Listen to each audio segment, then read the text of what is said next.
Good evening, everyone. I'm delighted to welcome you this evening to the Rose Auditorium. I'm Hayley Eber, the Acting Dean of the ONS Channon School of Architecture here at the Cooper Union. A decade following the League's groundbreaking Re-Envisioning branch library study, we have the privilege of revisiting these vital community hubs through the lens of three distinguished architectural firms.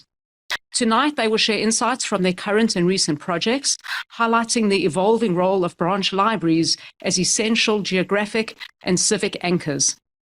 Beyond their traditional role as media repositories, these institutions serve as conduits for critical social services and resources.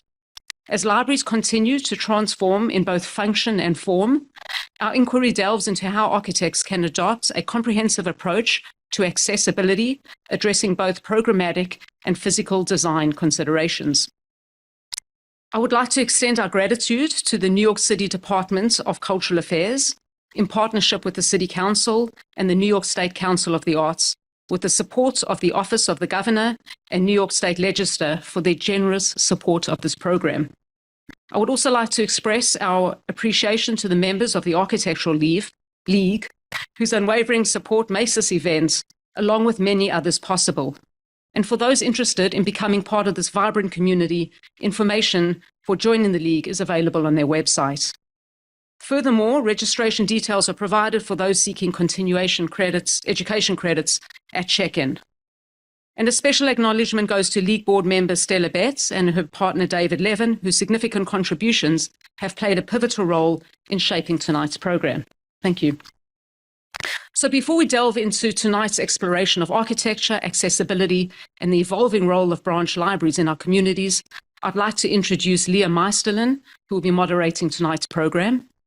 Leah Meisterlin is an urbanist, geospatial methodologist, and assistant professor at Columbia University GSAP. Meisterlin's research engages concurrent issues of spatial justice, decision support, and mapping technologies. Since 2016, she has served on the board of the Metropolitan New York Library Council. Leah, like two of the three firms presenting tonight, participated in the Architectural League's 2014 study project and subsequent symposium, Re-Envisioning Branch Libraries, which was co-organized with the Center of an Urban Future. So thank you, Leah, and thank you for joining us here this evening.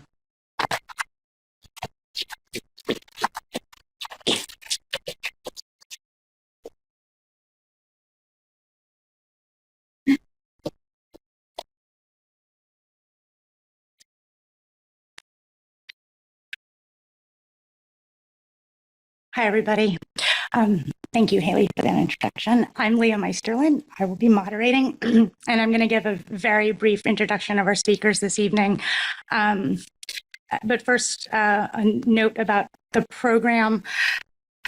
10 years ago, it does not seem like 10 years have passed, 10 years ago with Re-Envisioning Branch Libraries project or series of studies, libraries seemed extremely urgent and embodied a series of extremely urgent questions for us, right? We were responding to the seemingly insurmountable everyday needs of New Yorkers, contending with the impacts of Hurricane Sandy, and the onslaught of the sort of crush of budgetary processes that often seem more political than civic.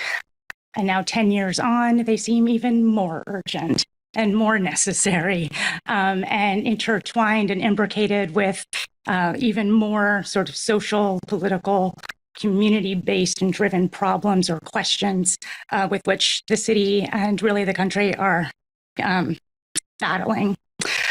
Libraries feel like ground zero for community development. They feel like ground zero for technological questions about knowledge generation and knowledge formation and knowledge validation. They seem like ground zero for bringing people together and questions of civic and political participation. So I'm really excited and enthusiastic to be here and to have this conversation. So by way of introducing the presenters and the presentations, I'm going to skip over reading biographies.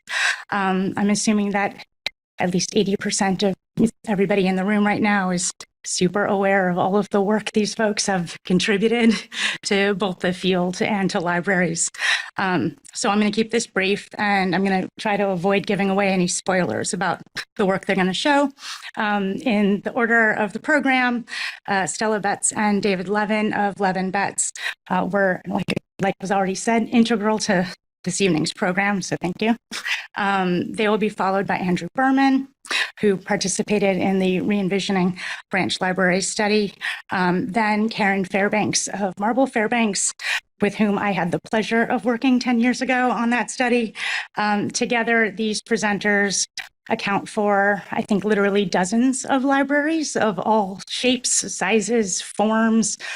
They've dealt with every possible program you can throw at a library, which I think only is testimony to how much we ask of libraries and librarianship and library workers in our cities. They are going to show, I think, about a dozen of those combined this evening from all 5 boroughs of the city, accounting for all 3 library systems.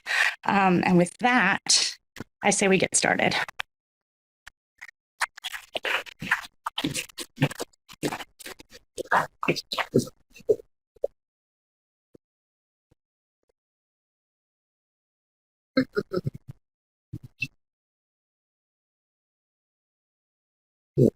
Yeah. Good evening, everybody. Thank you for coming, and thanks for the Cooper Union for hosting the event this evening. Haley, thank you for introducing and the Architectural League for setting up this program tonight. Can't hear me? I'm going to crowd Stella. That happens. Thank you. Ann Reiselbach, thank you very much. Leah, thank you for the introduction as well. And Zoe Fruchter, very much for setting up the event. So we just want to start by kind of talking about the title and the theme of tonight's presentations, this idea of revisiting branch libraries. What we really want to focus on a little bit is this idea of branch libraries. We know about the legacy of Andrew Carnegie, and we're not going to go into detail of that. You can see it online. You can see it on the League's website. You can look on Urban Omnibus. But this idea of branch libraries versus main libraries, by their nature, they're outreach. So if we're talking tonight about the focus of accessibility, the idea of branch libraries is sort of the epitome of creating accessibility to communities outside of the city centers. And we're going to discuss the libraries at these 3 different scales of the city, the building, and the book. The way the libraries, especially at the city scale, forms the city around it, and the city forms the libraries. But also, we really want to talk about these branches as part of an infrastructural system, if you will. And I think we would agree that a properly conceived infrastructure should always be equitable and inclusive for all of the residents. So we can ask the question, how can we make cities more accessible? How can we make buildings more accessible? And then the book, which now is also, basically knowledge. And we know that libraries are providing, for way more than books, free Wi-Fi, cooling centers. Just starting very briefly, our only historical slide, one of 3. Sort of. 1884, the Ondorfer Library at 2nd Avenue, just above 8th Street. The small building on the left is the Ondorfer Library. And then looking at the Carnegie Library, starting 2 different types. So again, we're not going to go into the history of it, but what's interesting, certainly that they were smaller scale and more standardized. But in this case, libraries that were infill in the city. So, and then versus libraries that were situated within their lots where they provided front, side, and sometimes rear yards. And we're going to talk about that a little bit as we talk about the form of the city and the idea of public space and opportunities for this civic space. And then a later era of library building, which is the Lindsay era, probably tougher, meaner buildings, but a tougher time, but still a critical component of an infrastructure.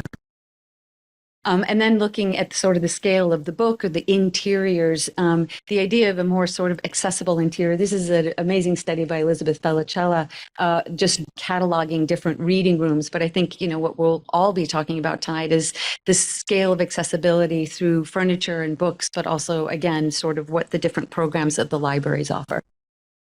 The libraries, as many New Yorkers know, are broken down into three systems. New York Public Library consisting of 92 buildings, Brooklyn Public Library 60, and QPL Queens 62. So 214 libraries across this system, this larger system made up of these three.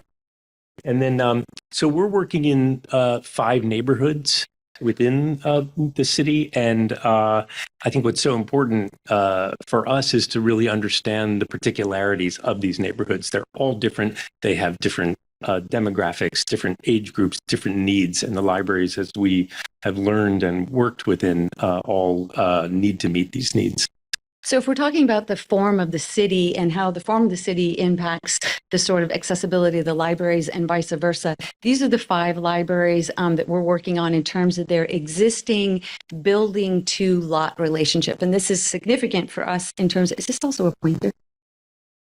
Maybe I don't dare. So the second one in from the left is built full to the lot. And then the other 4, as you can see, have opportunities. Yeah, you can just run. Oh, you're have opportunities for front, rear, and side yards. And again, we're going to talk a lot about that because we're looking at both the building itself, but also the space around it. These are the 5 libraries, their plans all to the same scale. So these branch libraries, which are smaller in scale, are all within sort of 8 to 10,000 square foot. Brooklyn Heights Interim Library in Brooklyn Heights. It's a small, lower scale, more gentrified neighborhood.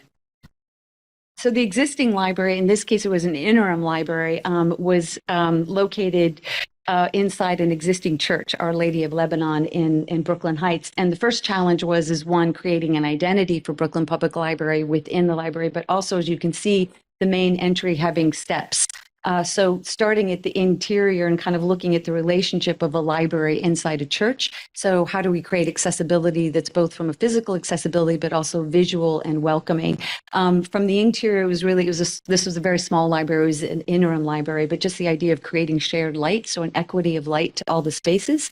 And then really, in this case, also looking at a sort of separate entry that became both an identity for Brooklyn Public Library, but also a separate entry that was an accessible entry, so that we kind of had the duality of both the church and the library. Borough Park is it's sort of in the dense grid of Brooklyn, pretty sort of devoid of green. Greenwood Cemetery is sort of nearby, but it's a largely Orthodox Jewish neighborhood with also mixed with Latin and Asian populations.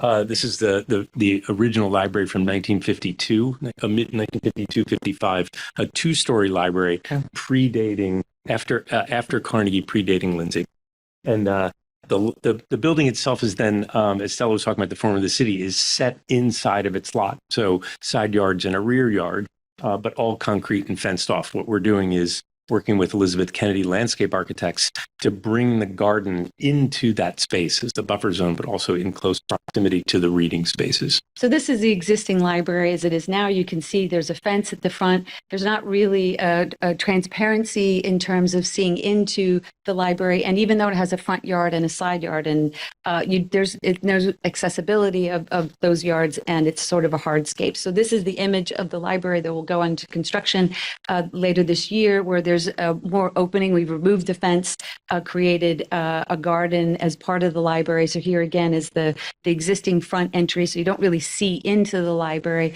And this will be then what the front facade of that library in terms of creating more transparency and accessibility. Baisley Park is a Queens public library. It's north of JFK. It's along a fast place boulevard called Sutton Boulevard, but also at the intersection of a boulevard called Foch Boulevard that leads down to the park of Baisley Park. It's a building from early 70s. The architect, Jay Didon, was very interested in circles in this library, as you'll see in the plan, which we've celebrated, but also kind of a side yard, but a disused side yard, also fenced off. So working with Elizabeth Kennedy, again, we've moved the entrance to the library to the side yard, creating a civic space at this key intersection of Sutton and Foch Boulevards. and also creating outdoor spaces for gathering, but more civic, unfenced off spaces. So here again is the existing front facade with the entry, dark. There's a fence. And then this is what the library will be, where we're opening it up with more transparency, creating a more sort of welcoming, accessible library. We've moved, as David said, the entry to the left, activating that side yard as an open public garden, which we'll show you in a minute. So so as noted in the urban plan, it's at the intersection. So this is a lot of the times what you see of the existing library. So it's this opaque facade it does have a side yard, but then it's fenced in. So what we're doing is really opening up that corner, adding and moving the entry to that side and really activating this public garden on the side of the library and sort of opening up that connection and redoing the brickwork on the library itself. The interior, as David noted, all of these are existing renovations to buildings. So there's an existing sort of circular theme, and there was an open courtyard. We've enclosed that courtyard to capture it for a children's space, but the idea of really kind of creating this light-filled zone that's shared throughout the center of the library itself. And again, kind of creating this idea of an equity of light and this more sort of civic open space for the public.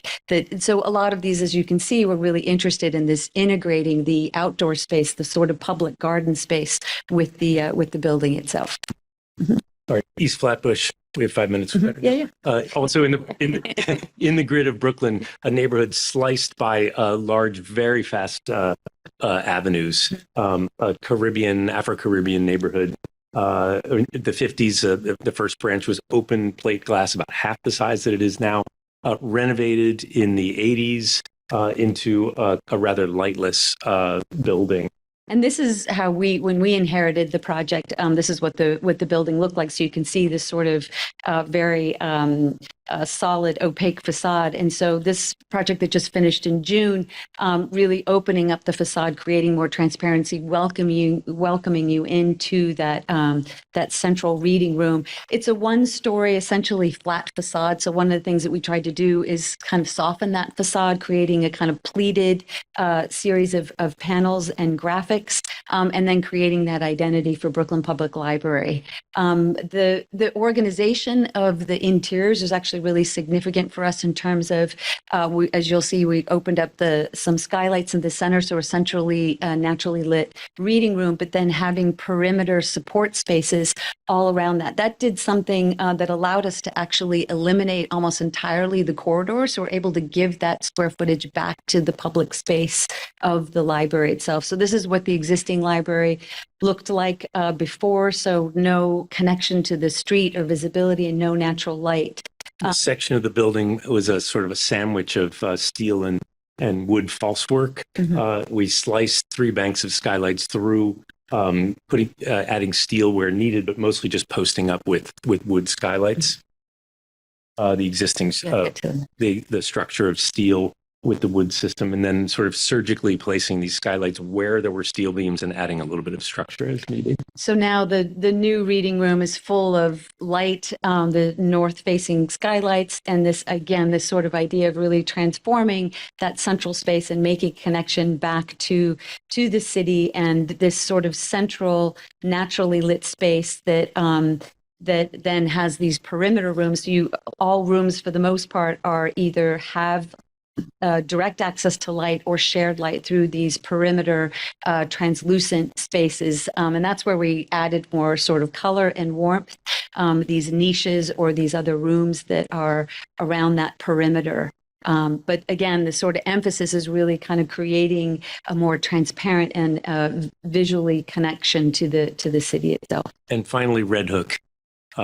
Across the street from the NYCHA housing, Red Hook houses built in 1934, housing approximately 6,000, probably way more residents of the city, a largely African-American community there. The existing library was an Italianate Carnegie. The yard fenced off, interiors.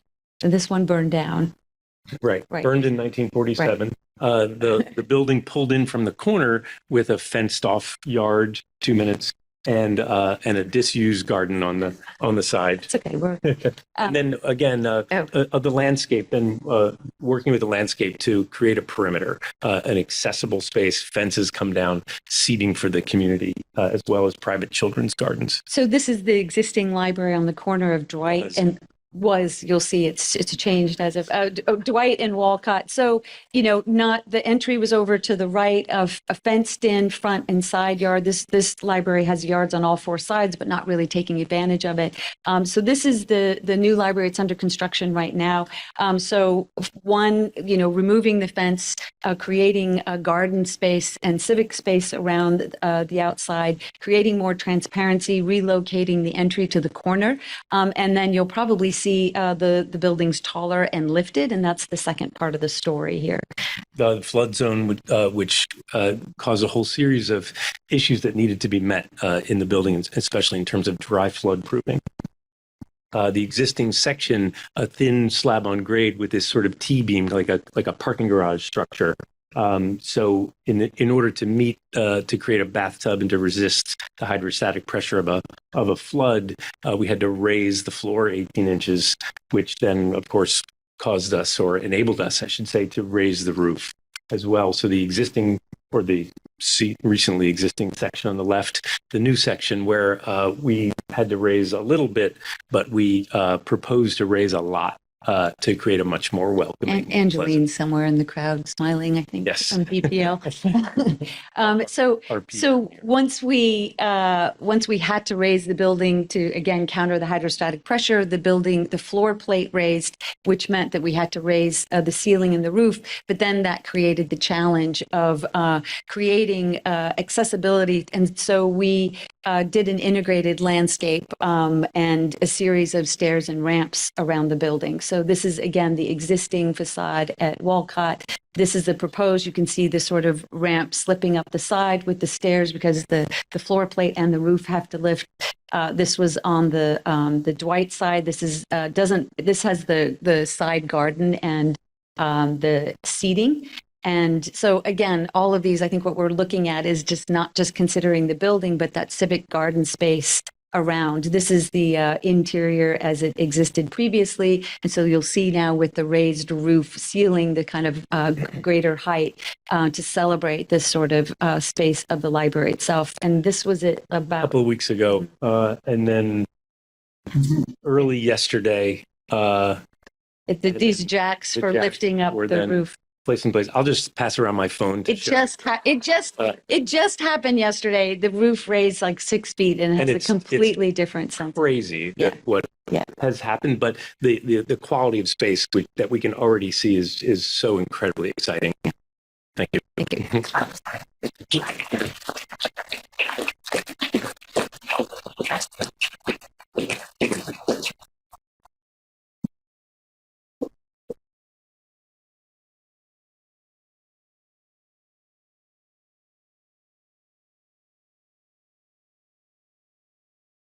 Hello, I'm Andrew Berman. I'm going to find, there we go.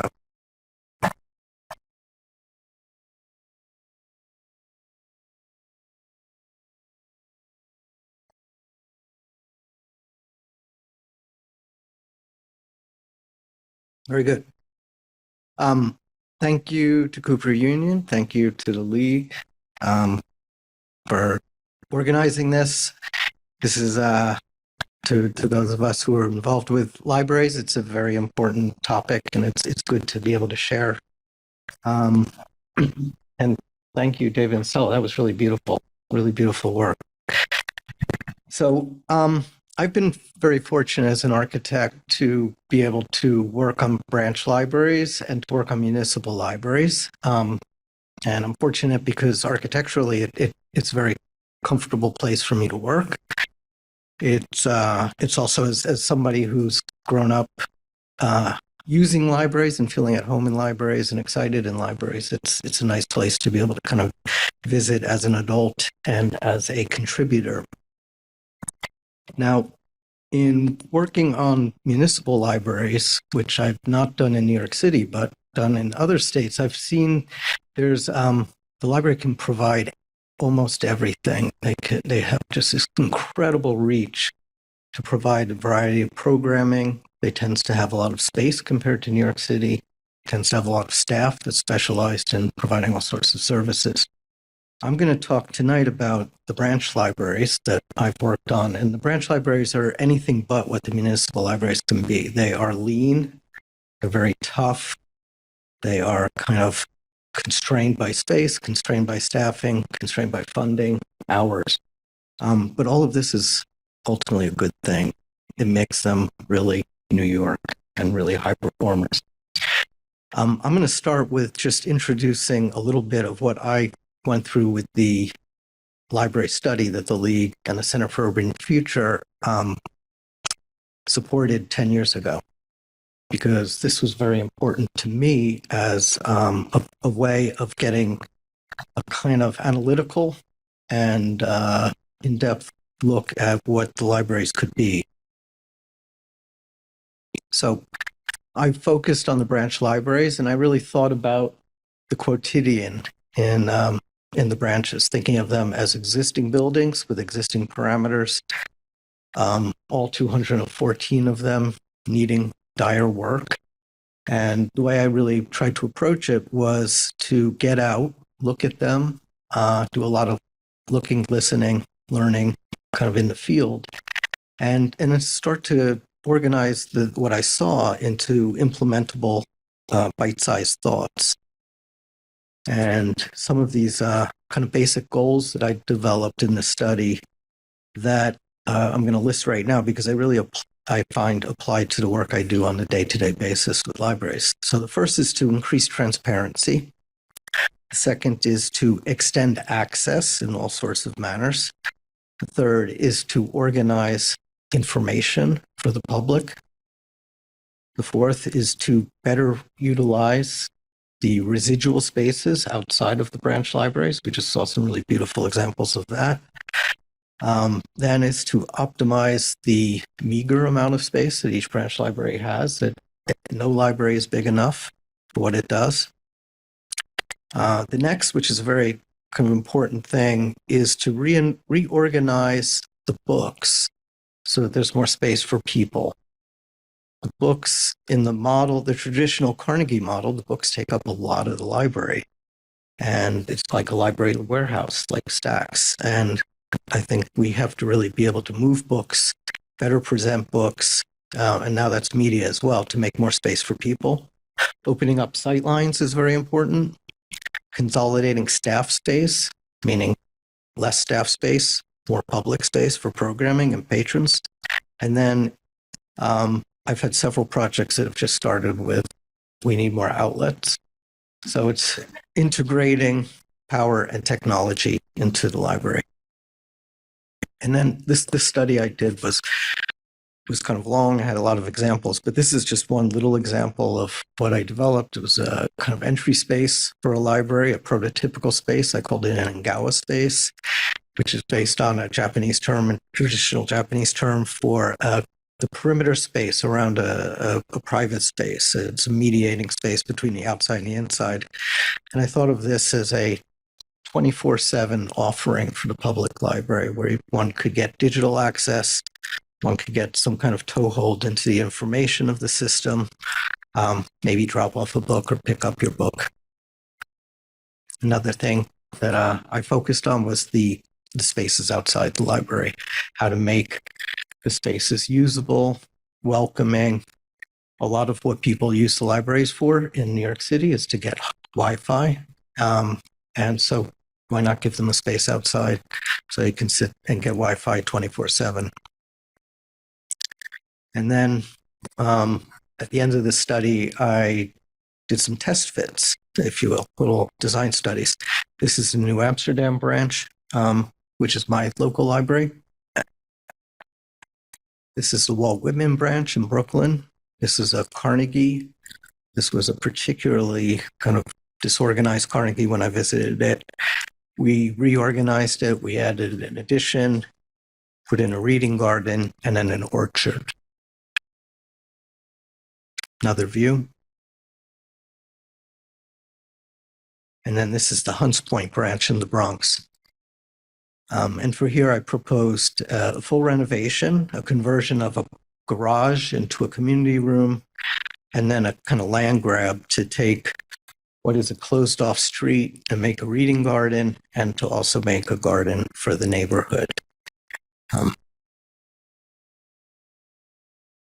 This is at night. So with that, I want to quickly show 3 branch libraries that I've worked on. And this first one is in Stapleton in Staten Island. This is a one-room Carnegie by Carrere and Hastings from 1907. Carrere and Hastings designed the Great Marble Library, the Central Library on Fifth Avenue. But they also designed these charming little buildings. And when we got the commission, the first issue to discuss was that the library was not accessible. And there was no way to put a ramp in front of the building. And then something that I learned just in the kind of research and talking to people locally was that the library was also not universally understood to be public or belonging to the neighborhood. And it was explained to me that part of that was that the library looked like a bank, or it looked like a government place. It didn't look like it belonged to the local people.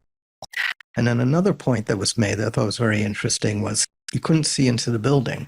You couldn't tell who was in there and what was going on. And that then raised the bar. So access was precluded by virtue of the kind of charming design that the library had. And, it was very interesting to become aware of this how relative thinking is. This to me looked like a public library. So the library was overcrowded. It was one room. There's no separation of stages. There's no room for programming.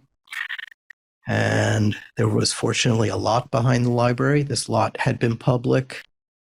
It was sold to a developer, and then the city bought it back, and that set our project in motion. And what we did was we basically filled out the lot to create a one-story building. The Carnegie is on the right. The rest is an addition. This allowed us to create, at the center of the library, sort of in the center of gravity, a new entrance that's fully accessible. And it also let us create a library that's visually accessible. So the transparency becomes an outreach to the neighborhood. This is a 12,000 square foot building now with the combined. So it's a very nice size for a neighborhood that feels very underserved. The branch library is a very simple program ultimately, but it's a very complicated organism.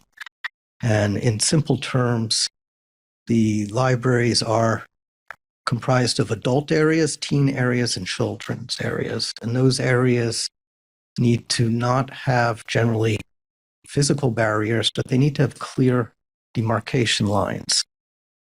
And that I find is part of the ongoing design challenge in working through these projects. So here you can see open sight lines. I wanted the library to very much feel like it was all under one great roof, one shared roof. And here we have the community room in the center of the library, as well as all the services, the bathrooms, the mechanicals, the staff spaces are all inside this core. So this is just a typical shot from any given day. The library fills immediately. There are always people waiting outside. Every branch library in the morning, they're ready to roll. Computers are a big draw. Wi-Fi is a big draw. Heat and air conditioning is a big draw.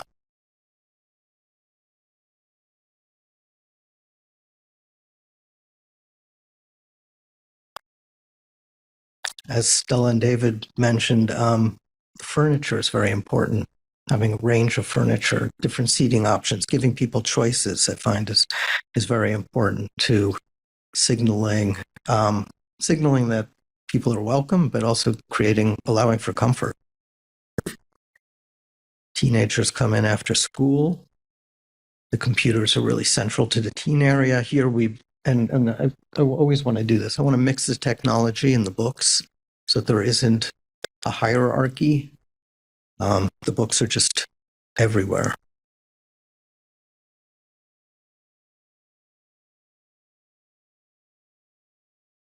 Open sight lines. This is the community room, and the community room serves as a quiet space, classroom, art space, exercise. I've seen Zumba classes in here.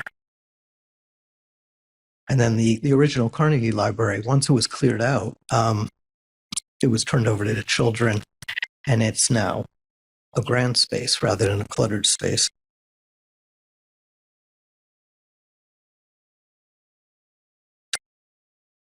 So here you can see the library is transparent. It connects to the neighborhood.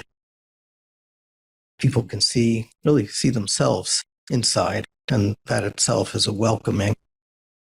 So here I think we created access, the possibility of people entering into a new place. So the second library I want to show is in the Bronx. This is the Van Cortlandt branch. Actually, not this. This was before. So this building was, the NYPL bought this building. They were on the hunt for a new building in the neighborhood, and they bought this building. And this building had been built as an SRO, a single room occupancy building for short-term transitional housing. And it really was an ugly duckling in the neighborhood. It was also programmatically not a good fit in the neighborhood. It was not welcomed in the neighborhood. It also had never been used. It was built, the developer went under, and I think that happened 2 more times. So by the time the NYPL bought it, it was actually quite damaged as a building. But the location was a good one, and it was my task to figure out how to kind of wring utility out of this structure. And this is what we made. So the renovation was quite extensive. We used the shell, but we actually had to raise a roof in order to get a double height space, or enough space to create public spaces. And then we had to completely reconfigure the interior, the staircases, the egress, the envelope. But the goal was to make a building that belonged in the neighborhood, and to make a building that felt civic, that felt accessible, and to my mind, a building that felt permanent. The overall library is 6,500 square feet, so it's a little over half the size of the Stapleton Library. And really the big rooms in this library are the size of living rooms. It's very intimate. In front of the building, we made an open courtyard, little piazza, place to sit. And behind the building, we created a reading garden. Here you can see the material, which is terracotta shingling, really kind of speaks to the scale of the materials of the neighborhood, which are mostly brick, stone, and slate.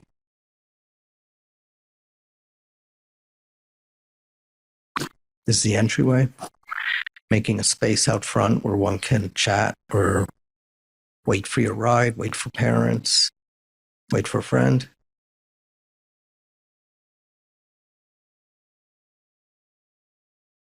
And again, lining the walls with books, letting the books create the color for the people. And then on the second floor, we put the teens and the kids. And this is an example of what is kind of interesting and nice to do in these branch libraries. There's such a shortage of space that everything has to be rung.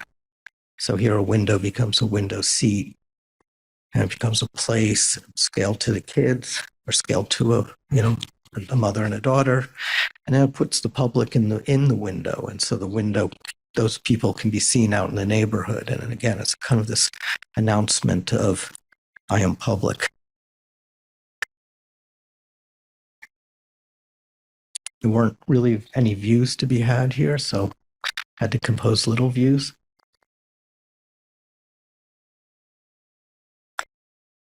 And then the building at night, where you can see more the transparency.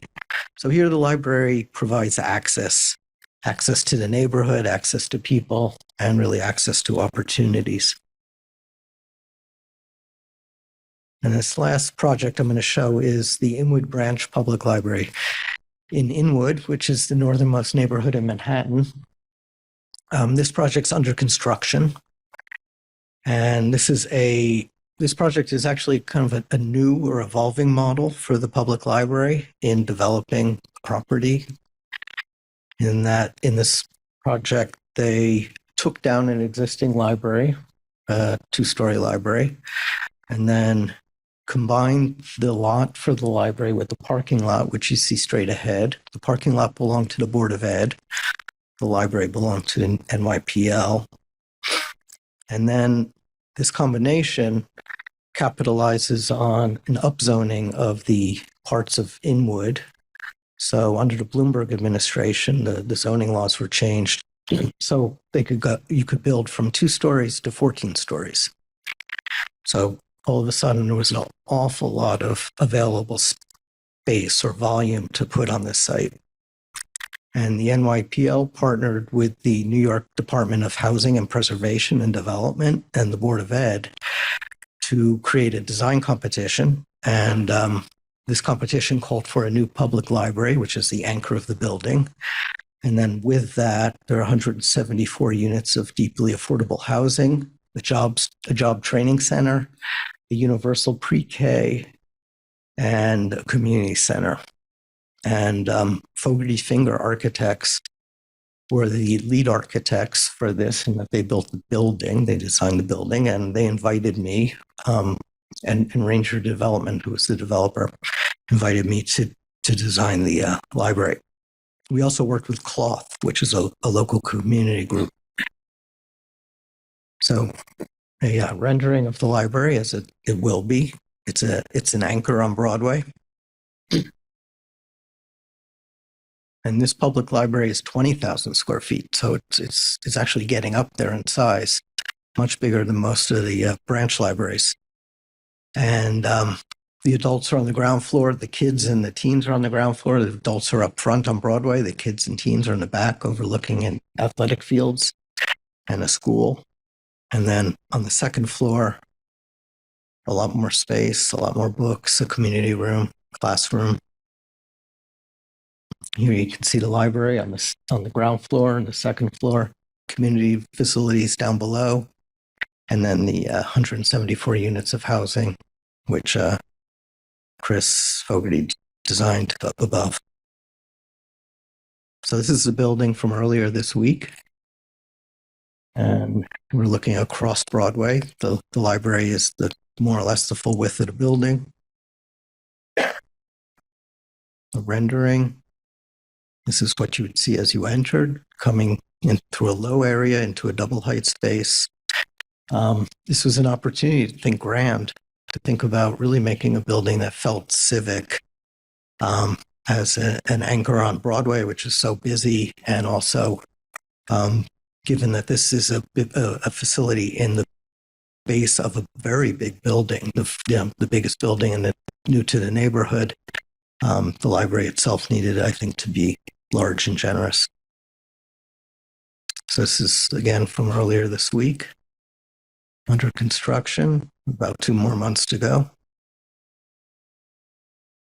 Open sight lines. You can look through the library very much, not just through the library, but right out to the neighborhood, and conversely from outside in.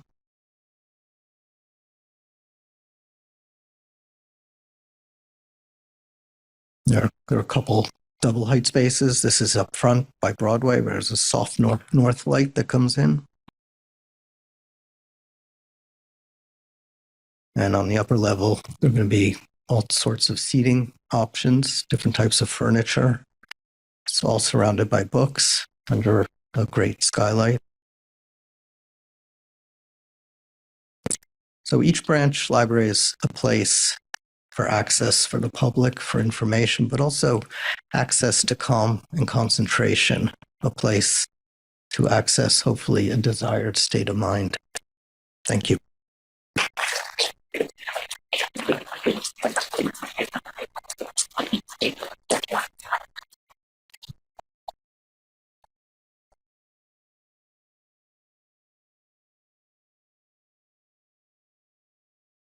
Congrats. How do I get to my presentation?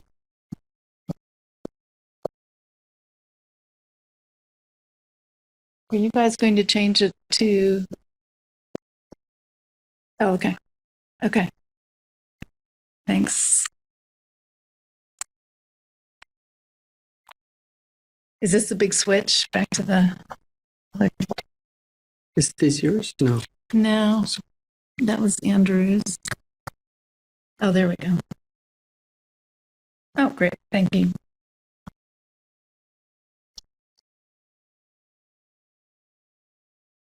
Okay, thanks, guys. Those are amazing projects and amazing presentations. So it's really a pleasure to be here tonight in conversation with my colleagues and with all of you out here.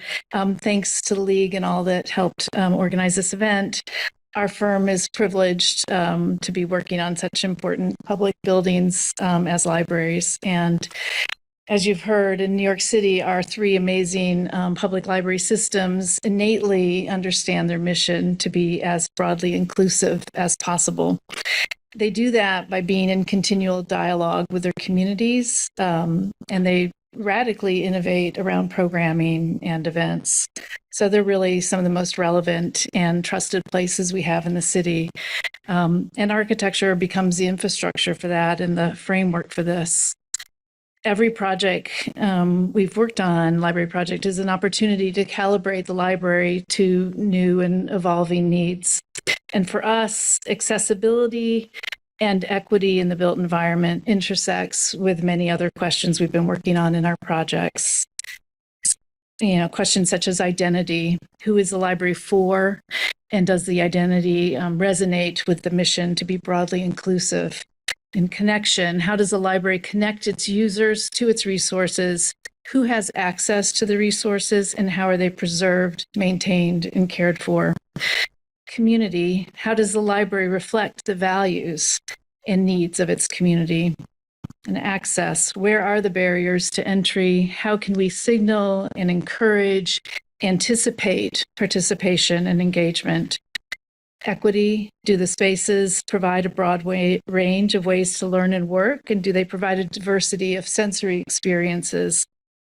And infrastructure, how are the libraries part of larger systems of social and cultural infrastructure that support our communities? So I'll touch on some of our projects very briefly, and in some of these, I'll just going to touch on maybe an aspect of them and then dive into one of them a little bit more in detail to expand on these. So starting with Re-Envisioning branch libraries, you've heard a little bit about this. And as was mentioned, Leah and James Lima were part of our team on this project. We looked specifically at libraries as essential infrastructure in the city. It's kind of a very different scale than Andrew was presenting with the research he did in that project, which was what's so interesting about that study. We had 5 teams all working in very different ways of thinking about the library systems. This project was built on the report by the Center for Urban Future that looked at the capital needs for all branch libraries at that time, and it was like over $1 billion in need in general. So our interdisciplinary team proposed a real multi-scalar approach to looking at libraries as social infrastructure. We mapped data from over 50 data sets, which I think are more closely linked now than they were at the time, and use this to learn more about the existing branches, to look for future library locations, and to see where library needs aligned with the need for affordable housing and with planning for resiliency. We applied that research to the Brighton Beach site as a demonstration site in our case, and identified the unique needs of the Brighton Beach community through that research.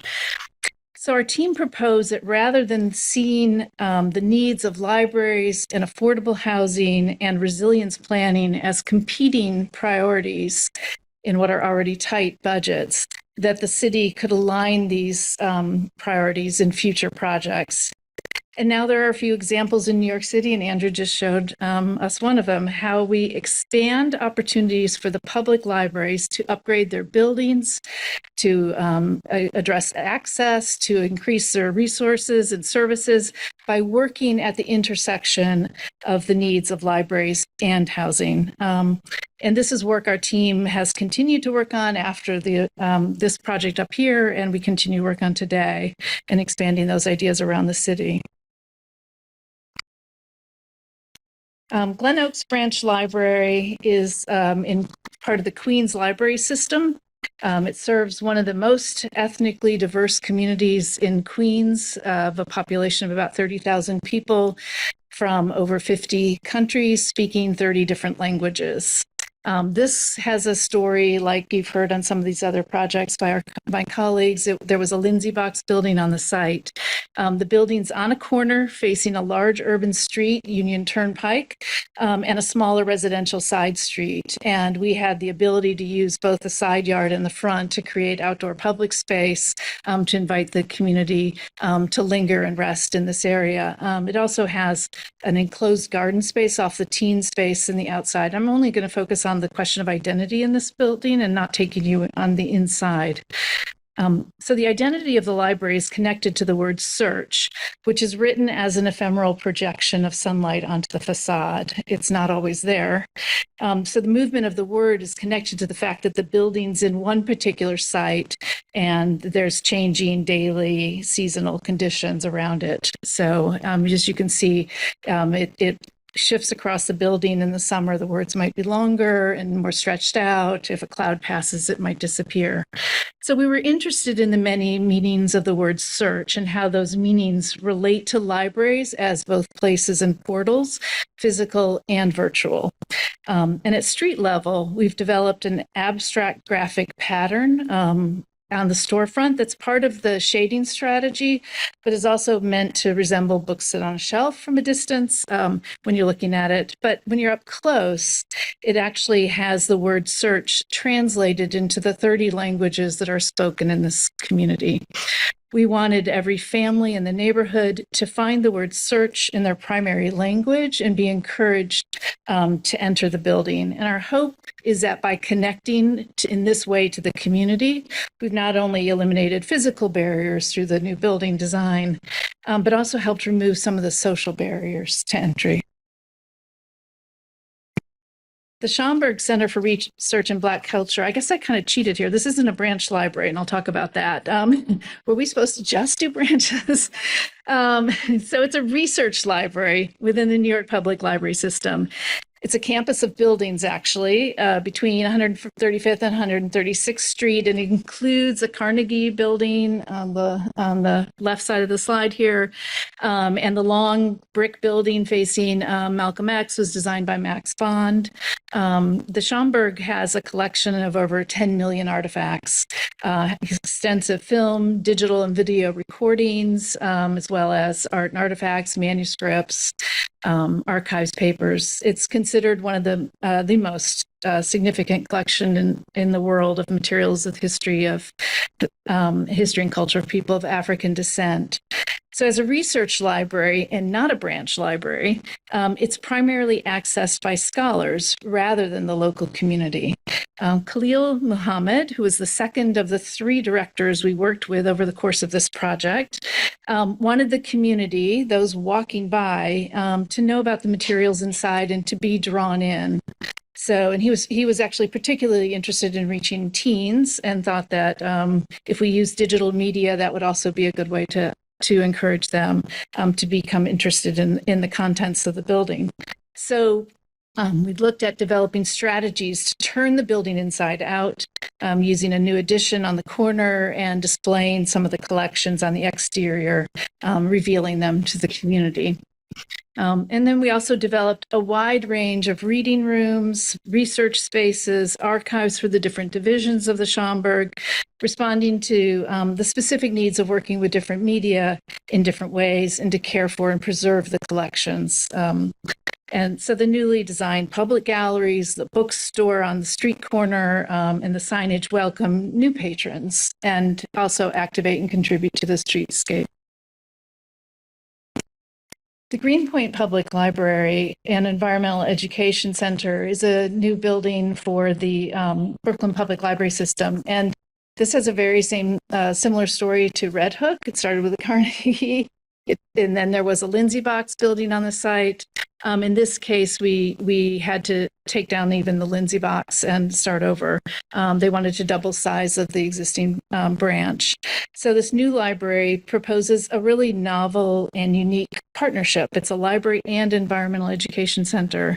It was really driven by community activism and designed to not only provide expanded library services, but also address the past environmental harms to this community.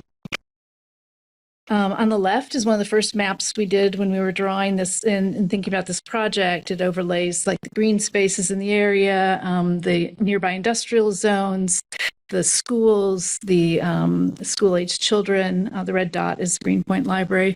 And on the right, some of the requests from the community.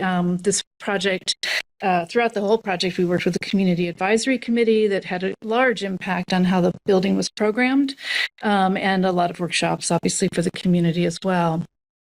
The timeline of the project, as I mentioned, begins long before we became involved with those two previous buildings. But most notably, the Greenpoint area has a huge, really serious environmental, a scary environmental history, let's say, with toxic leaks from industry along Newtown Creek starting in the 40s, and the massive Greenpoint oil spill that was really discovered in 1978.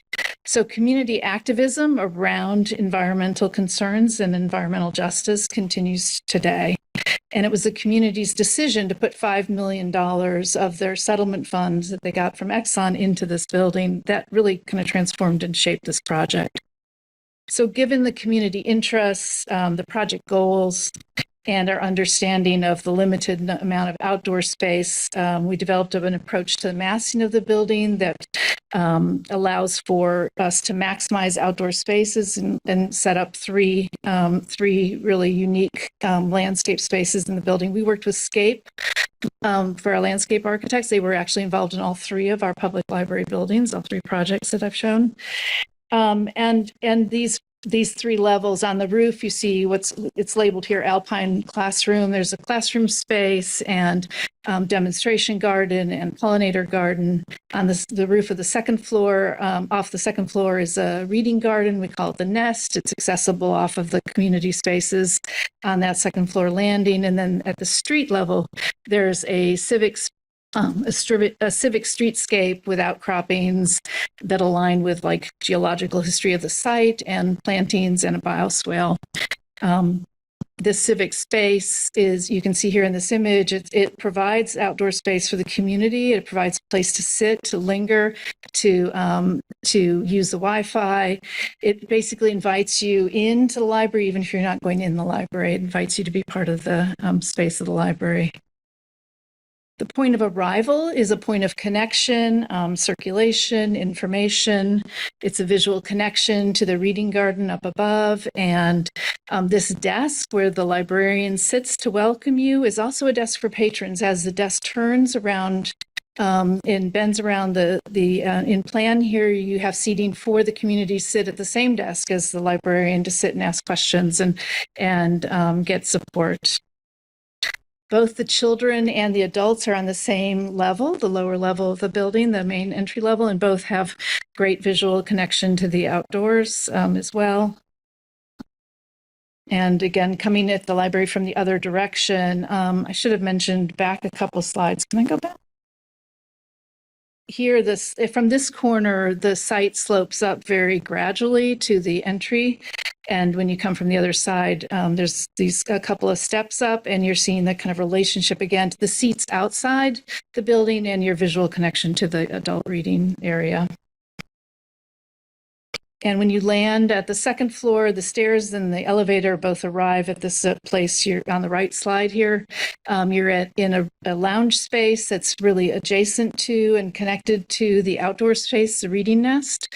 The left slide, you're actually in the community room that has a door directly to outside, and you're looking at that community room. On the right slide, you're looking at that way ahead in the far end of the image. In the right slide, you can see the point of service, and you're actually seeing the sliding doors into the teen space. And the teen space is pretty small here, but flexible furniture that they could move around. It is set up to allow for both wet and dry experiments in a lab-like space. And this was one piece of where the community input was really important. Our community partners wanted to be able to do projects in these library spaces that would include making a mess and using things like water, which is not usually typically allowed in the library.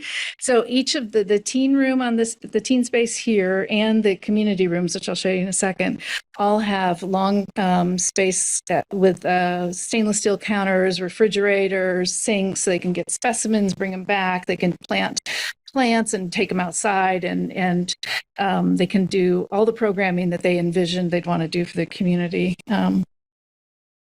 This is that larger community space, again, showing you the large room. It's dividable into two spaces, and it includes these kind of lab-like counter spaces.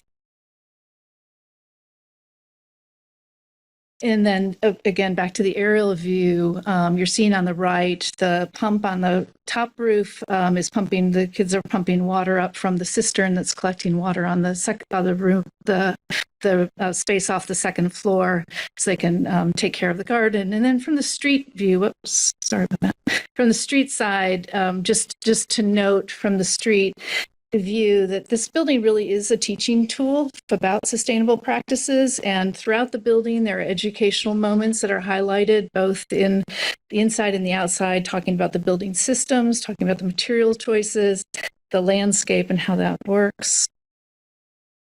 Just a view from the roof looking down at the two different levels, the outdoor levels. And just, the BPL, the Brooklyn Public Library System, really exceeded our most ambitious kind of vision for how this project would play out. After the building opened, they hired an environmental justice coordinator who has really amplified all the work that they do there. They've increased the public programming, working with the community partners, building a real vibrant sense of community. You're seeing a lot of the activity. They're using all these outdoor spaces. This building opened in 2020. So, having outdoor spaces was well timed for them. They were able to kind of use those right away. And, here in Greenpoint, I think the project really was designed with a collective vision to inspire the next generation of community activists. So we're really pleased with how the communities embrace the building, and the partnerships have been really warm, rich, and rewarding. Libraries are sites for education, for access to knowledge and knowledge production. So they really have a mandate as critical kind of social infrastructure to be as inclusive and welcoming to all as possible. I'm just going to end on one last slide for the Center for Brooklyn History. I haven't been watching you, Zoe. Is my time up? Yes. Okay. If you don't watch, you don't know. So the last slide, this is just one slide of images. We've just opened this project recently. Brooklyn Public Library merged their Brooklyn collections with the collections that were already housed in this building that was formerly known as the Brooklyn Historical Society. So we were asked to create a long-term plan for the building, for the maintenance and preservation of their collections, but also a way to support new, robust public programming. And most importantly, as a first step, they wanted to transform the identity of this building from a private kind of pay-to-enter institution to a public space that would welcome all. So removing all sorts of barriers to entry and access. So the new entry is centered in this slightly lowered plaza on the outside of the build, in the middle of that plaza, creating a place of arrival on the same level then as a large community lounge space inside, as well as a workspace and location of the welcome desk, the gift shop, and exhibition space. There's a new ramp added inside, which connects you back up to the original lobby and up into the rest of the building with really amazing, beautiful spaces. So windows that had been blocked at the street were opened up, and The inaugural exhibition, Brooklyn Is, starts at the street and invites participation from the community members who can submit images and become part of the collection of the library. So this vision of the library as a place of community where there is equity in the access to information and the tools for knowledge production, and a place of inclusion is one we aspire to, I'd say, in all of our work in this public civic world.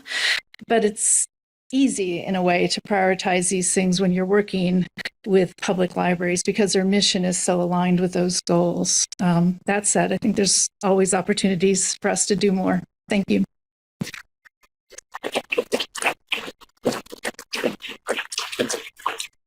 What do I get rid of that?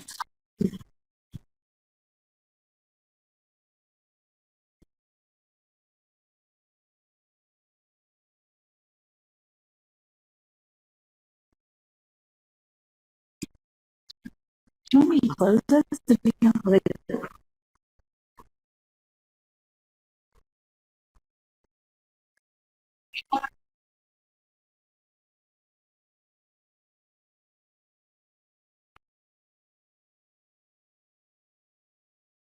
This is the real test.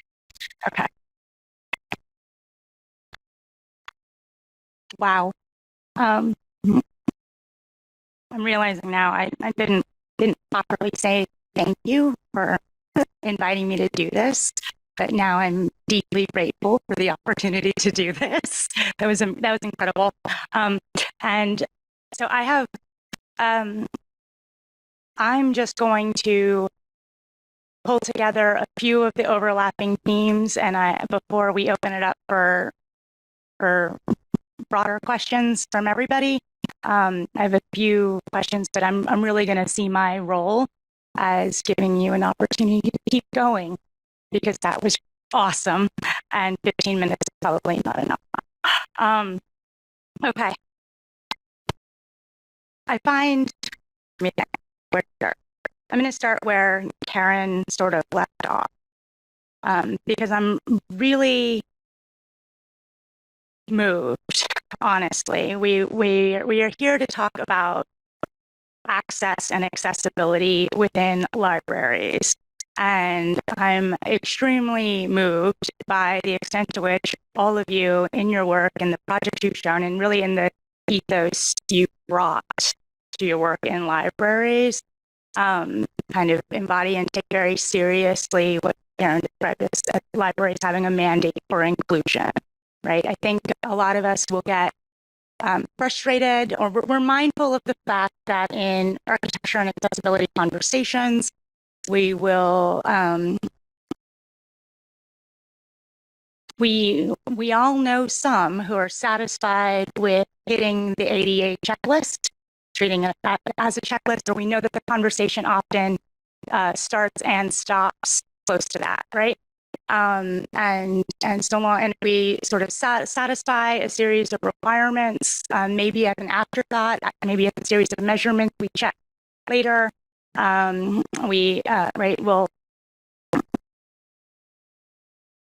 We'll use a sort of series of rubrics in order to define this concept, and to define it for ourselves in the way that we think about engaging with the work and with spaces and with communities. What I'm struck by is the many different scales and materials and moments of design in which that mandate is taken not only seriously, but is really given sort of architectural manifestation beyond the symbolic, right? But really using the kind of the materiality of the work as an instrument for meeting that mandate, right? And all of you spoke multiple times on even, that transparency of a facade can serves a much broader function, right? That lending identity to a building is part of, it's not a branding strategy, right? It's it's meeting an obligation toward furthering that access because of the access to opportunity, to resources, to information, community, to respite, to time that the library serves, and these many different ways in which each of your projects do that. I thought it was really meaningfully respectful to the community and was quite dignified in a lot of your projects.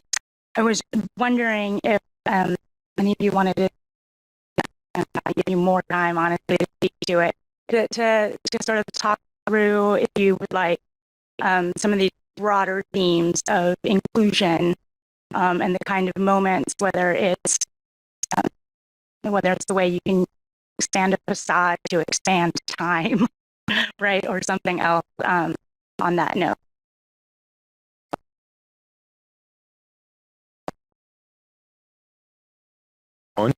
Yes.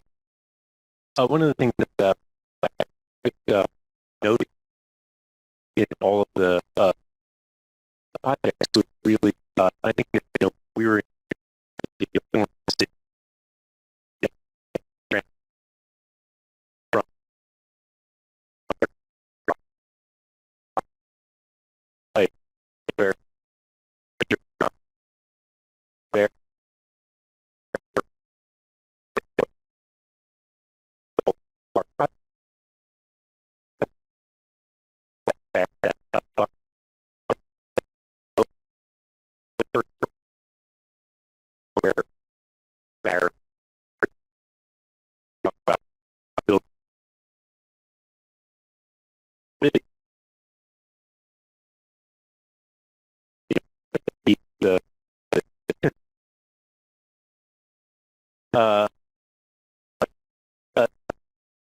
previous library was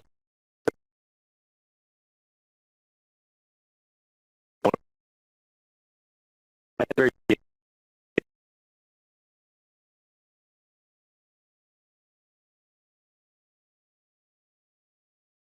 ill.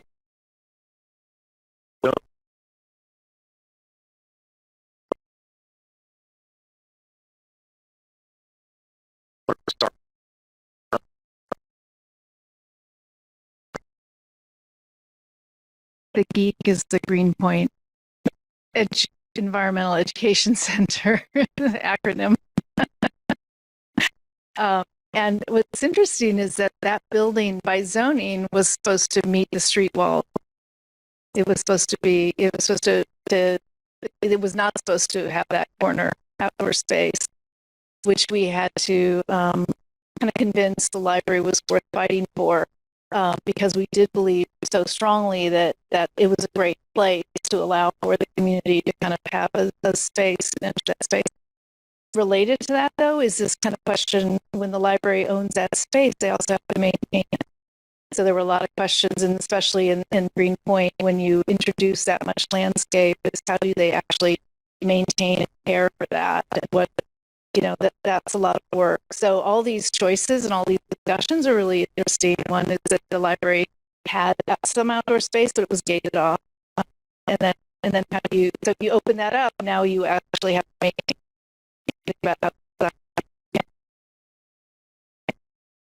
Son? Yeah. One of the other things I wanted to pick up on something that you had mentioned, Karen, and I think that for sure we all, by the nature of public libraries, and we didn't get to touch on that too much, is just how many stakeholders, and talking about the community, going through initial meetings with librarians and the community, presenting to the community with each one of these libraries several times, getting that input. You shared some of the, the input from the neighborhood for the Greenpoint project, everything from the Public Design Commission. So I think, and I've referenced Angeline here from Brooklyn Public Library, that we've been able to essentially collaborate with on 3 of our projects. And each project is so different because of the nature of the community. And then often actually then there's percent for art. So you're integrating an artist into that work. So they really, the kind of character of each one of the libraries is very much a representation of the community of the librarian, of the urban context and those opportunities, and really, so much time that I think we all spend is really understanding what the needs of that community are. So both from the sort of physical and the opportunities of that first idea of welcome, but the commitment that the libraries have to really being community facilities, and that process that we all go through of interviewing and then understanding what those library needs, that also make each one different. Yeah, I'd like to build on that. One of the real privileges of working with the library systems and then the individual libraries, be they librarians, sometimes there's board, sometimes there's staff that are looped into the big conversations, is to see how much people care. People are remarkably invested in their role, and they kind of sort out by their nature. Some are very bookish and want to be more in the back and sorting books or selecting books, and others are really community organizers or healers or natural educators, but they all care. They care enormously, and I find that gives us as architects this wonderful relationship to them because we care about what we make, and now we see that what we make can express that care back out to the community. And I feel one of the privileges of being the librarian, working with the library, is that you can see people absorb that. They recognize that somebody cared, somebody made a nice place, somebody put a nice chair in the right place, and that's I think a really important message that can't be dictated and can't be stridently kind of noted in a plaque, but these atmospheres that you are all making, that we're all striving to make, I think really connote that, and this is a new thing. And one of the interesting things about going around the city, and you go into Lindsay boxes and you see, well, maybe the thinking was a little bit different. It was very kind of transactional, perfunctory, right? The budgets were so low. There might be the sense of order that had to be kept or maintained was so high that some of the buildings feel mean after a couple generations. And we, I think, have this privilege of coming in now and recognizing that and seeing what we can do, transform. On the issue of materials that you brought up, I think that all plays into it, shows the care. One material I really am thinking about a lot, and I hope it comes through a little bit, that what I showed was light, that we can shape these environments. Both of your projects do that beautifully. Bring in light, let people feel light, and most people probably don't have light-filled apartments with a nice view, with light to keep them company. And so these become really meaningful points of reference for people, I think. It's a great thing to be part of it. I think it was quite lovely. Your discussion of the equity of light and the questions you guys are asking in those projects about the distribution of light as an experiential resource. I think that's quite meaningful as well. I'm gonna use this to jump on to or add to the question of process, and maybe dovetail also into this question of the histories within the libraries, but also how those relate to the histories of these communities. I think it strikes me in the projects that you guys showed, and this is related to the craft of librarianship being akin to the craft of architecture, right? That in each of these works and each of the projects along their own timelines, right?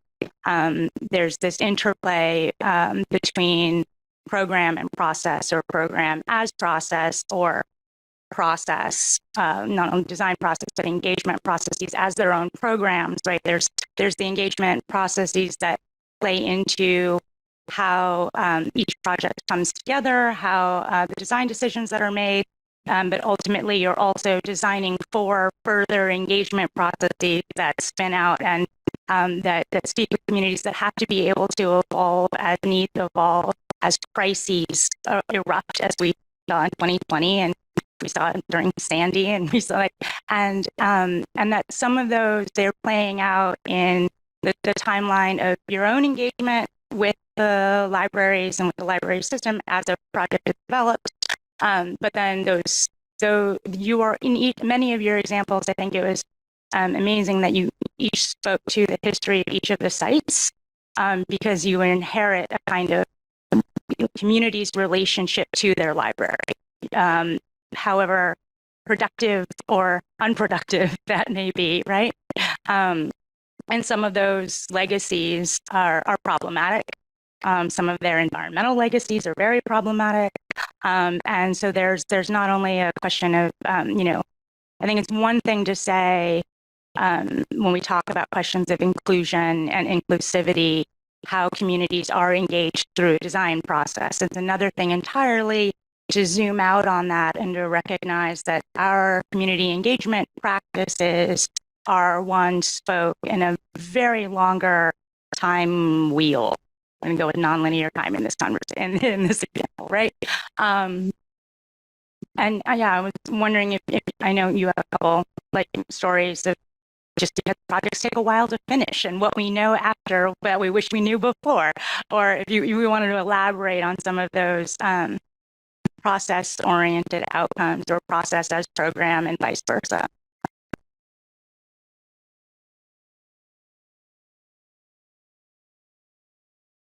I'll say that we know that 10 years ago when we first did these studies, there were not 214 branch libraries in the city, and that itself is exciting.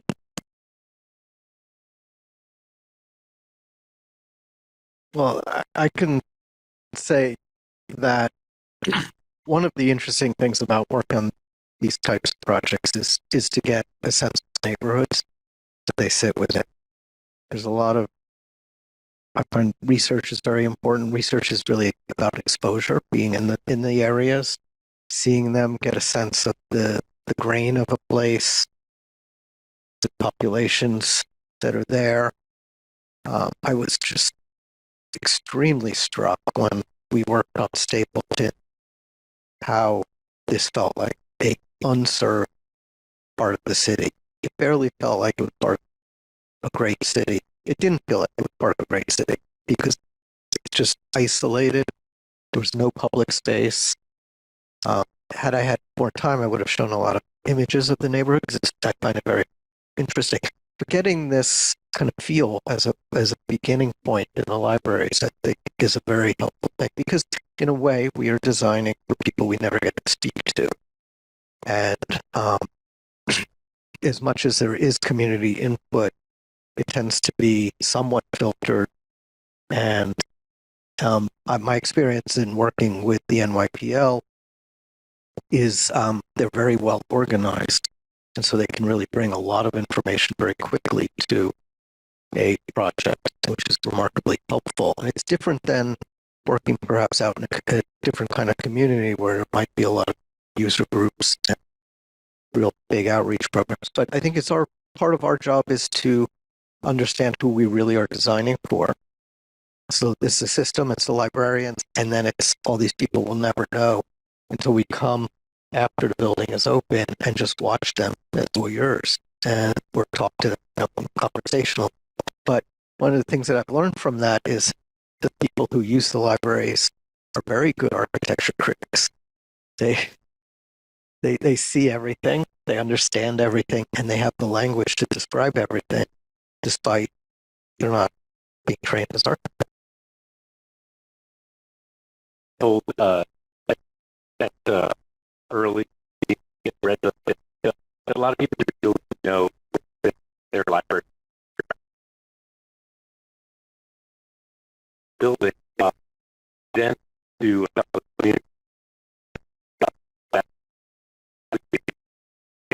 very broad, very wanted to a lot of their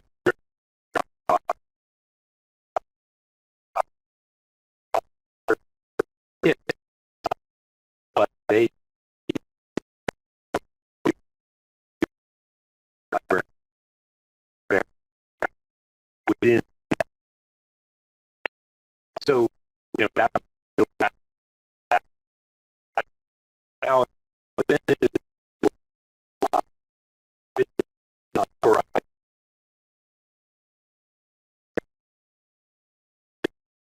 Do identify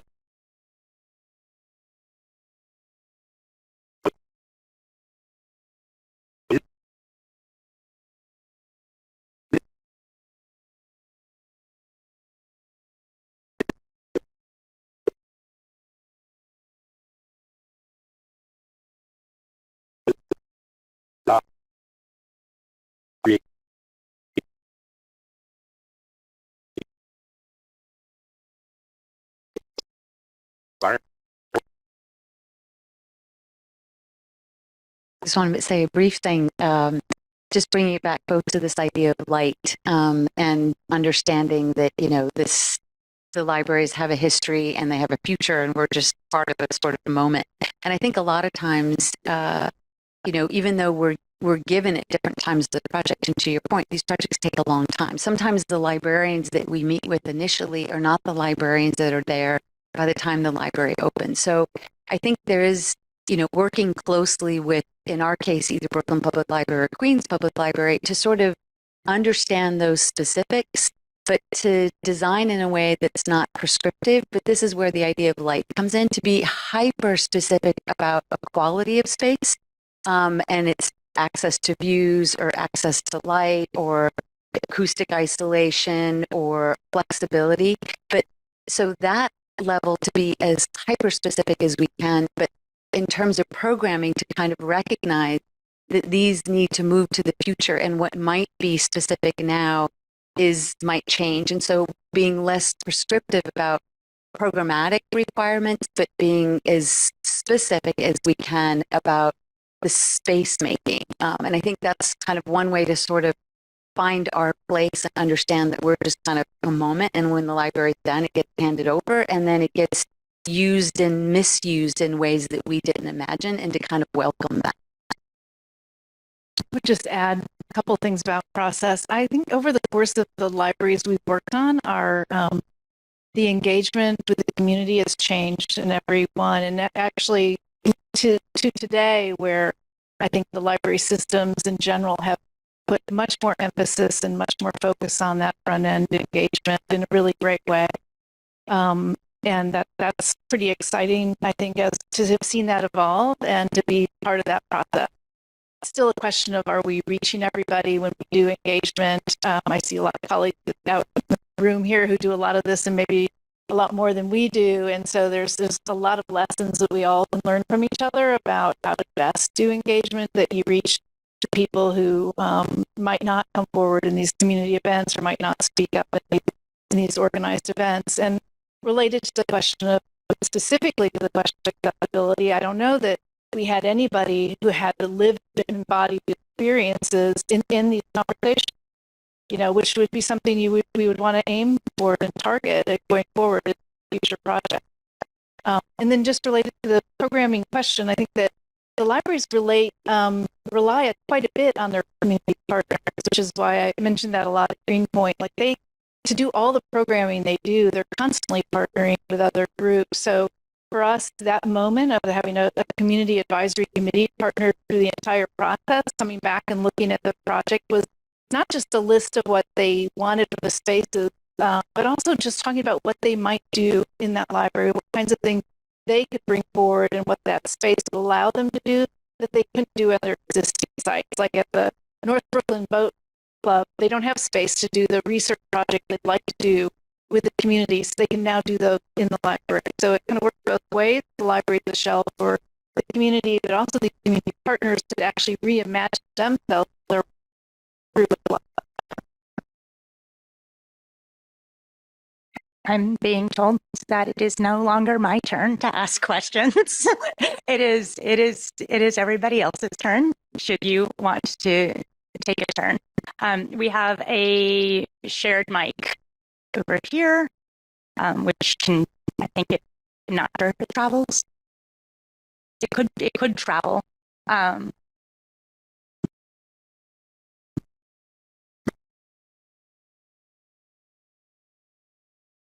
you need it to travel.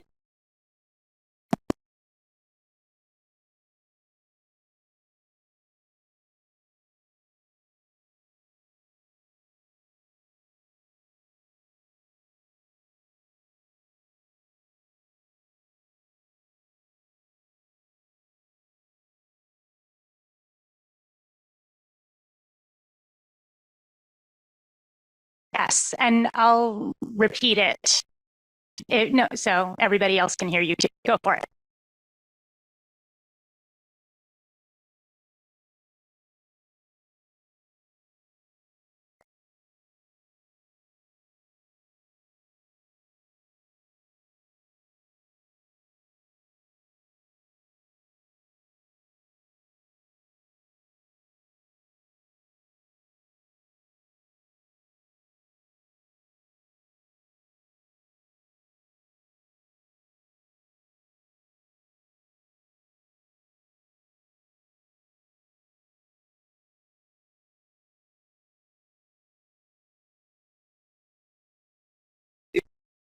If you can speak more directly to disability access and inclusion in any of your projects, just beyond the like exterior ramp that were pointed out. Well, I mean, I can say, I think there's a complete commitment from the library's systems and then from us as collaborators, as architects with the library for complete physical accessibility throughout the libraries. That's critical. And so that accessibility is traditionally used in that term. It's ADA accessibility. It's getting people in with mobility issues, age issues, strollers, children, older people. I mean, I think all of our work is addressing those issues as a first tier problem solving issue. There might be room to improve, but I think that's certainly addressed. And perhaps I mean, at least I didn't mention it because I take it for granted that we have solved for that, and now we're trying to make those people who might have physical issues, limitations, or differences to just be part of everybody else, and then up the ante of including more people, making people feel comfortable in all ways. So one way that's dealt with, I find interestingly, is to think about furniture as a variable. There once was a library chair and a library table, and they're usually made out of oak, and they were kind of nice, and they said library. But those chairs and those tables don't really work for kids, and they don't work for older people who might need a help to get up out of their chair. They also don't say relax. They say sit upright, be bolt upright. So furniture, I find, is one way of extending the message of choice and comfort and inclusion. So it's not really addressing specific disabilities, but it is trying to open up the welcoming or the comfort level for people. Yeah, I would just like to add, I mean, I think it's a great question. And I would say that I agree. I think the library systems go well beyond sort of, ADA standards. But I think, I mean, for those of you that were here a couple of weeks ago for the Inclusive Museum, I mean, I think that these are ongoing questions. I think that we're all having more and more of an awareness. And I think the more we talk about it, we were just having this conversation before tonight, like the idea of universal accessibility. There's no such thing. What's universal? So I think that how do we design for the sort of broadest spectrum, knowing that, we're not going to get it perfect. I don't know that there is a perfect answer. And I think, we, through the library systems, they've raised the bar. We try and I think do our best, but I think this is the theme of this spring's lecture series, I think, is how do we define that? I think, there's been museums, there's going to be schools coming up. I mean, I think this question gets to exactly what the platform is this spring of these conversations, and like how do we address these things? How do we talk about them? How do we be comprehensive? Is there a possibility to really be comprehensive? So I think it's an excellent question. I think to some degree, none of us can answer it perfectly, but I think that there is very much an attempt to be as comprehensive as possible, but no doubt. I mean, I learned so much even whatever that was 3 weeks ago, and understanding more and more about different levels of sensitivity that is impacting the way, the way we're designing our libraries now, or we're doing a public museum as well, like very different than the way we were designing our first library 8 years ago. So, this is an ongoing conversation. So I think it's a great question. I don't think there's a perfect answer. I think your question's really appropriate, and you're right. None of us use the word disability, and I think that's something that we should all be aware of. I think from what I was, the way I was trying to frame our talk tonight was about the difference between kind of ADA and the need to solve, and that those prescriptions to solve a problem versus thinking about designing that welcomes difference. And I guess that's what I was trying to frame our examples around. And I think that's part of what thinking about how we play a role and how we address disability justice, how we address neurodiverse communities. I mean, these are all things that we're learning how to talk about, and we're hopefully designing and learning how to design better for. So thank you for your question. Also goes back real quickly to Leah, you're very beyond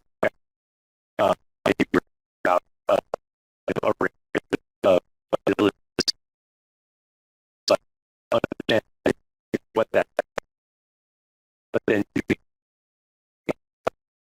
for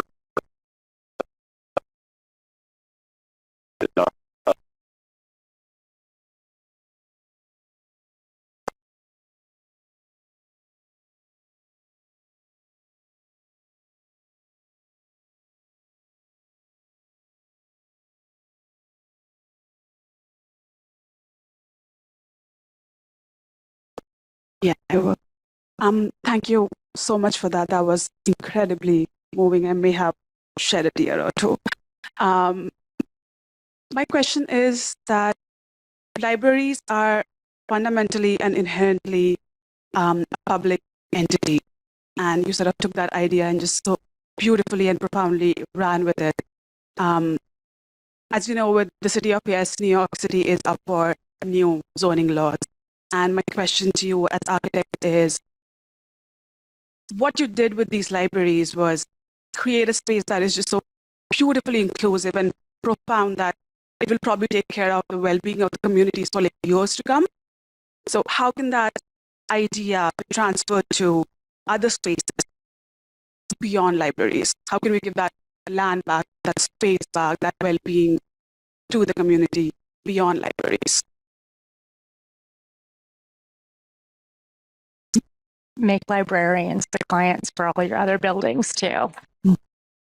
I realize I'm not an architect you presented, but I know a lot of librarians, and I will second or third or fourth the comment that the library systems and librarians in general are the ones that bring a very, very high bar to the table as a starting point, right? And it sort of compels everybody who interacts with them to raise their game, to match theirs. But also the question was for you. I could say that as Stella said, the library, we've been working long enough to see changes in evolution, things that are discussed, things that are noticed, things that are valued. I think we've also seen that the library systems are really expanding their reach and embracing much more than what we still commonly think of as their original mandate, which are kind of receptacles of information, place to share information, quiet spaces. The libraries are they're so ambitious in terms of what they're going to provide. The books are still there, the computers and other media are still valued, but they're social centers, they're health centers, they're just solving for everything. I mean, we have extensive talks with the librarians about what to do when there's a drug outbreak, what to do, or how are people going to bathe in the library. It's already understood. So the library is also a public bathroom and place to get clean. And we have those conversations and make decisions about that, not to preclude it, but to accept it and then try to make it a better situation, given that it's now part of the library mandate. So I think that's just something to note. The other thing I want to just quickly say when in response to your question is, I think one thing we can do as a city is, rather than limit the library hours, expand the library hours. I think that it's really a problem that, like my local library is 10 to 5 most of the time, but not reliably. But that's not very good, and that doesn't include the weekends. And the city needs 7 days a week of libraries, and it needs much longer days because the libraries are daycare centers. A lot of kids and teens are there the moment they get out of school until the moment they know somebody's at home to take care of them or pick them up. So I think time is part of the solution.